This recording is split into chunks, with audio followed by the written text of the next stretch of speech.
Masuk ke materi berikutnya, yaitu tentang SCORE atau Supply Chain Operations Reference. Oke, kita tahu ya kalau manajemen rantai pasok adalah fokus penting bagi perusahaan yang menjual baik produk, layanan, software, dan hardware.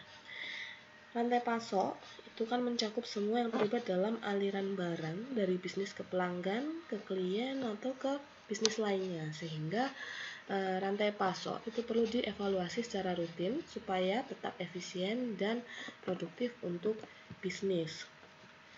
Nah, ada model pengukuran yang namanya SCORE itu tadi. Jadi SCORE itu adalah sebuah tool manajemen untuk mengukur kinerja proses-proses dalam supply chain. Nah, SCORE ini menggunakan data historis dari rantai pasok untuk melihat bagaimana sih kinerja dan perkembangan supply chain dalam jaringan rantai pasok itu sendiri. Nah, data historis yang dimaksud itu bisa merupakan data pengiriman, data penjualan, data pengadaan, dan lain sebagainya.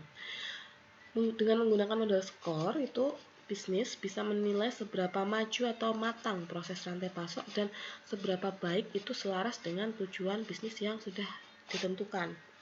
Jadi setelah perusahaan punya pemahaman yang baik tentang kekuatan dan kelemahan proses rantai pasok di dalamnya itu, perusahaan itu sudah berada dalam posisi yang baik untuk memikirkan kira-kira tentang bagaimana mereka ingin bersaing, ya, dan apa yang harus mereka lakukan untuk menerapkan terlepas dari strategi rantai pasok yang mereka pilih.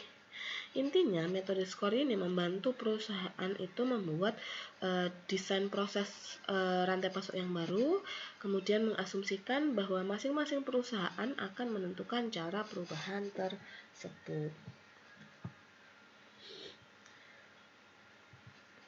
Oke, SCORE sendiri itu mengkombinasikan beberapa elemen. Jadi ini sepertinya sudah ada di materi yang sudah saya share.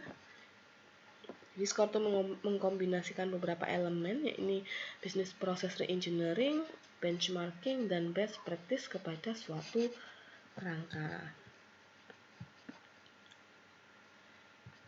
Sebagai framework ya, atau kerangka kerja, SCORE itu fokusnya pada semua interaksi pelanggan antara saat pemesanan dilakukan hingga invoice-nya dibayar.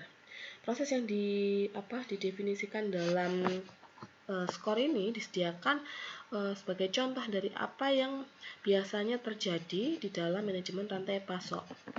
Kalau yang materi yang saya share minggu lalu itu model SCORE-nya hanya ada 5 proses, tapi yang terbaru model SCORE itu tidak hanya didasarkan pada 5 proses, tapi 6 proses dengan tambahan yang keenam ini adalah enable ya.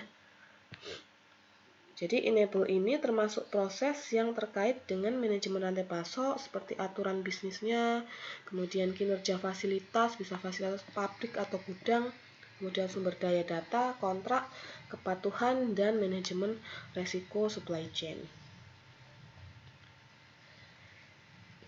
Ada lebih dari 250 metrik SCORE, jadi banyak sekali metriknya yang dikategorikan berdasarkan 5 atribut kinerja, yaitu kinerja reliability atau keandalan, kemudian responsiveness, daya tanggap, agility atau flexibility itu kelincahan, cost tentang biaya, dan 5 adalah atribut aset. Jadi bisnis itu menggunakan kelima atribut ini untuk menetapkan persyaratan rantai pasok dengan mencari tahu atribut kinerja mana yang diprioritaskan untuk dilakukan evaluasi. Nah, kelima atribut tadi itu digunakan sebagai dasar dari 3 tingkatan SCORE. Tingkatan ini membantu menstandarkan metrik kinerja rantai pasok sehingga perusahaan itu dapat dievaluasi terhadap perusahaan lain meskipun mereka beroperasi secara berbeda. Jadi meskipun perusahaannya sejenis itu masih bisa jadi membantu menstandarkan metrik kinerja gitu ya pada perusahaan dan perusahaan lainnya. Kemudian organisasi yang lebih kecil bisa dibandingkan dengan organisasi yang lebih besar, atau bisnis dapat menilai kinerja rantai pasok dibandingkan dengan perusahaan di industri yang lain. Jadi ketiga tingkatan ini adalah level 1 atau yang disebut dengan process types, top process type, kemudian level 2 configuration proses kategoris, level ketiga adalah proses elemen decompose proses. Apa itu? Kita bahas singkat. Jadi untuk level 1 ia menentukan cakupan termasuk geografi, segmen, dan konteks. Di level 1 ini level paling dasar. Jadi fokusnya ada pada 6 konfigurasi proses utama, yaitu tadi plan, source, make, deliver, return, dan enable.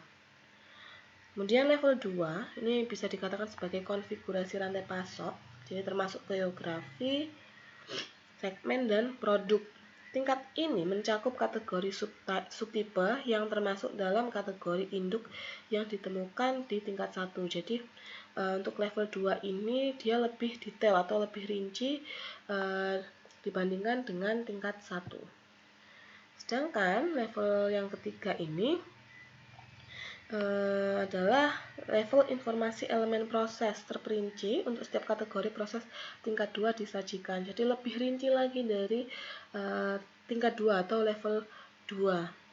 Jadi level 3 ini mendefinisikan kemampuan perusahaan untuk bersaing dengan sukses di pasar yang dipilihnya. Jadi dengan melakukan analisis dan dekomposisi proses, skor itu bisa mengukur kinerja SCM secara objektif berdasarkan data yang ada, dan juga bisa mengidentifikasi di mana perbaikan perlu dilakukan untuk menciptakan keunggulan bersaing.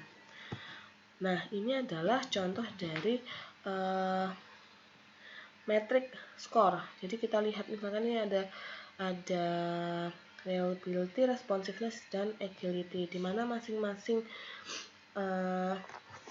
aspek ini ya itu memiliki level 1, 2, dan 3. Nah, ini kita lihat contohnya misalkan reliability di level 1 dia mencakup perfect order fulfillment, di mana perfect order fulfillment itu memiliki level 2 ini.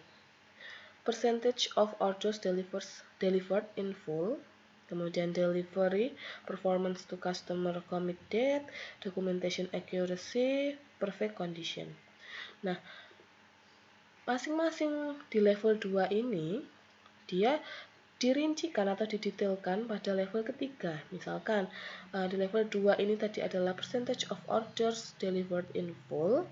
Di level ketiga itu lebih didetailkan seperti delivery item accuracy atau akurasi pengiriman item, dan delivery quantity accuracy atau akurasi kuantitas pengiriman. Jadi jumlah yang dikirim itu betul.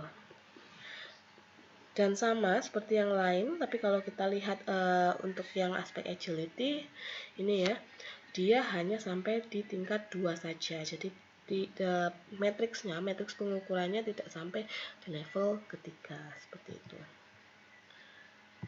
Oke. Jadi kesimpulannya adalah skor itu sebetulnya hanya merupakan alat manajemen untuk mengukur kinerja supply chain. Nah, sebetulnya ada model-model pengukuran yang lain. Kalau teman-teman kemarin baca ada yang namanya POA, yaitu ya POA.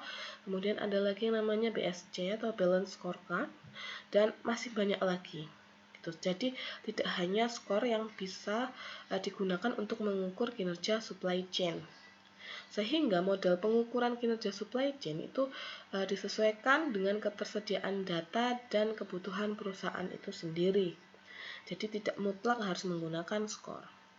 Setelah kinerja rantai pasok diukur, perusahaan itu bisa menemukan ketidakefisienan atau celah apapun yang terjadi di dalam rantai pasok. Sehingga perusahaan itu bisa menentukan cara apa yang harus dilakukan pada proses supply chain yang tidak efisien. Jadi untuk memperbaiki seperti itu. Oke, materinya sudah habis. Jangan lupa untuk mengerjakan kuisnya ya. Sampai jumpa di lain kesempatan. Dan untuk UAS, tunggu kabar selanjutnya dari saya ya. Entah itu kita akan melakukan UAS lebih dulu atau kita akan mengikuti jadwal dari jurusan. Oke, terima kasih. Wassalamualaikum warahmatullahi wabarakatuh.